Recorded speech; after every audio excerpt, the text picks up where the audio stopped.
William Shascha Riley feels very legit to me. As a survivor, the way that the memories are recovered feels very true to me. And just to summarize, in case you haven't had a chance to listen to what he has to say, so far what I've gotten out of it is Trump is a sadist. Like, he enjoys terrorizing and terrifying.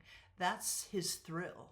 And I relate to that because the way that my mother would torture me when I was coming up, everything would be, especially if everything was going great and I was having a really good day, she would flip like that if nobody else was around. She was very aware. She knew if other people, that's why I had friends sleep over all the time. If I was there alone with her, boom, she would chase me down the hallway, and it sounded like buffalo, like just really trampled. I felt like I was going to be trampled.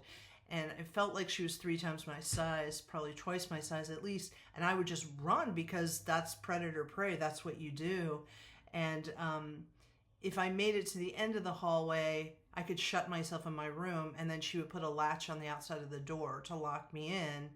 And if I didn't make it, it would be because she tackled me by the ankles or however, and I would slam down in the hallway, and she would grab my hair and just pull it and look into my eyes and like be angry until she felt better and laughed, or drop her nails into my arms, or hit me repeatedly in my face with her many ringed hands. And I've never really been able to explain it, except I would cry and I would still feel hurt by it.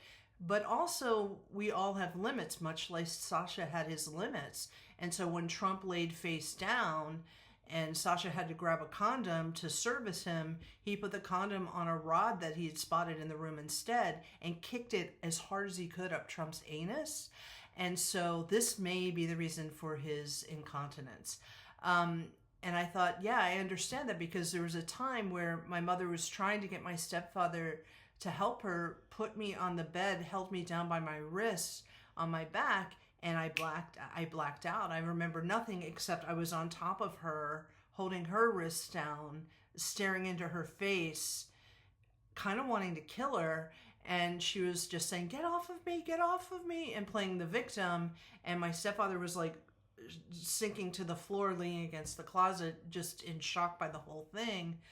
And that's the dynamic. Like, they terrorize and terrify you, provoke, injure, until eventually you react. And as soon as you react, you are absolutely the problem.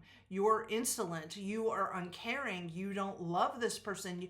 And I just want to say that it's sadistic. Like, they enjoy inflicting pain. And so I don't think it's helped putting trigger warnings on things, because what that's done is created a culture that doesn't want to feel too many things, doesn't want to feel anything negative, and in my own recovery, I know you can't selectively feel. You either feel or you don't. And art reflects life, so we should be able to express whatever we want to express, and that'll make you feel however it makes you feel. And you can go into your recovery if some things are too much for you, or you could just not see them, or not read them, or not view them, or whatever. But my concern is that this isn't being received, this incredible amount of information, because we don't have a way to process it, because we've been the prey running from these predators for so long that we don't know how to just stop, look them in the eyes, and say, you're going to have to explain yourself now. Like, we need to grow up. We need to realize we're not child victims. We're protecting child victims. And we are not them, and we're not going to play this game. And until that happens, we're just going to be spinning, and he's going to be detaining more people, torturing more people, killing more people, putting babies in cages. He loves it. He loves it. He wants to watch it on TV like it's a show. He loves it. He's never going to not love it. You understand that? I need you to understand that these sadists want to inflict pain. Not everybody's the same. Not everybody's equal. Not everybody's doing their best. Just please get this, please.